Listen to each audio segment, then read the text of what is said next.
Praise lord మీ అందరికీ welcome to journey through the Bible.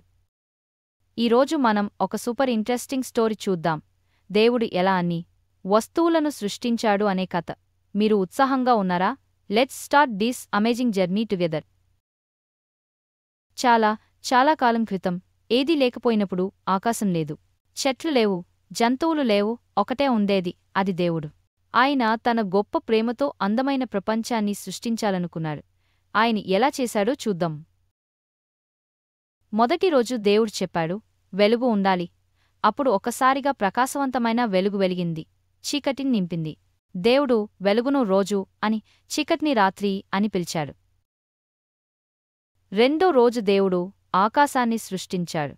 మీపై స్పష్టమైన నీలి ఆకాశాన్ని ఊహించండి. ఆయన నీటిని దిగువన మరియు పైభాగంలో వేర్చేశాడు, ఆకాశాలను సృష్టించాడు.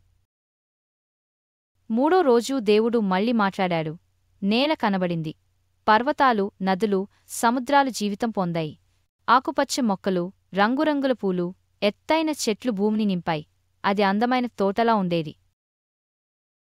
నాలుగో రోజు దేవుడు ప్రకాశవంతమైన సూర్యుడిని ఆకాశంలో పెట్టాడు, రోజు పాలించడానికి. చంద్రుడు మరియు నక్షత్రాలు రాత్రిని వెలిగించేందుకు. మెరుస్తున్న నక్షత్రాలు చీకటి ఆకాశాన్ని విరళమైన వజ్రాలా నింపాయి. ఐదో రోజు దేవుడు సముద్రాలను అన్ని రకాల రంగురంగుల చేపలతో నింపాడు, పెద్దవి, చిన్నవి. వివిధ ఆకారాలు, రంగుల పక్షులు ఆకాశంలో ఎగురుతూ సంతోషకరమైన పాటలు పాడాయి. ఆరవ రోజు దేవుడు అన్ని జంతువులను సృష్టించాడు, గర్జించే సింహాలు, మృదువైన మొలకలు, భారీ ఏనుగులు, ఇంకా చిన్న ముంగాల వరకు. కాని అతని గొప్పదైన సృష్టి చివరికి మనుష్యులను సృష్టించాడు. దేవుడు ఆదాము, అవ్వను సృష్టించి వారిని చాలా ప్రేమించాడు. ఏడో రోజు దేవుడు తన సృష్టించిన ప్రతిదాన్ని చూశాడు, అది చాలా మంచిదని అనుకున్నాడు. అందుకే ఏడవ రోజు విశ్రాంతి తీసుకొని దాన్ని ప్రత్యేకమైన పవిత్ర రోజుగా చేశాడు. పిల్లలారా, దేవుడు మన సృష్టికర్త. God is our creator. ఆయన గొప్ప ప్రేమతో మన కోసం అన్ని వస్తువులను సృష్టించారు. మీరంతా కూడా అందులో భాగమే. కాబట్టి మీ చుట్టూ ఉన్న అందమైన వాటికి మీకు ప్రత్యేకత ఇచ్చినందుకు ఎప్పుడూ దేవుణ్ణి కృతజ్ఞతలతో గుర్తుంచుకోండి. మరి మనము మెమరీ వర్స్ నేర్చుకుందామా? పిల్లలారా, మనం కలిసి చెప్పుదాం. కీర్తనల గ్రంథము 139:14.